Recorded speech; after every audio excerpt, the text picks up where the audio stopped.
So there we were at our annual family reunion, basking in the glorious chaos of 100 relatives trying to remember each other's names. It was a typical affair, full of lukewarm potato salad, kids running amok like sugar-fueled tornadoes, and the constant chatter of family gossip. This year, Aunt Linda decided to bring her new boyfriend, a quirky fellow named Greg, who she had met at some sort of organic farming retreat.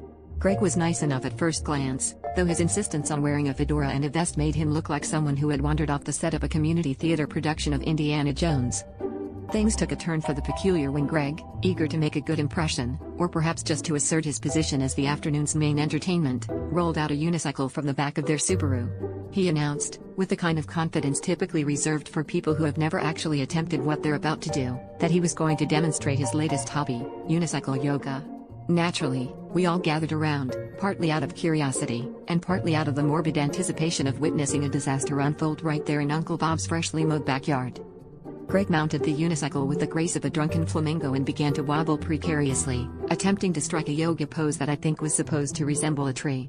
Instead, it looked more like a weeping willow caught in a hurricane. As he flailed his arms in what could only be described as an interpretive dance of desperation, the family erupted into a chorus of gasps and giggles. Aunt Linda cheered him on, blissfully oblivious to the fact that her boyfriend was less zen master and more disaster waiting to happen. Just as the spectacle seemed destined to end in a spectacular tumble, Greg managed to steady himself, and, for a brief, shining moment, actually looked like he knew what he was doing. But then, as if the universe itself couldn't resist the comedic timing, Greg attempted a daring transition into a downward dog pose. The unicycle slipped from under him, and he landed with an unceremonious thud in the flower bed, amidst a shower of petals and dirt. The family erupted into laughter, and from that day forward, Greg was affectionately nicknamed Wheelie Namaste. When Aunt Linda later asked him how he felt about earning such a unique moniker, Greg grinned sheepishly and replied, "Well, it's better than going by the one who fell over."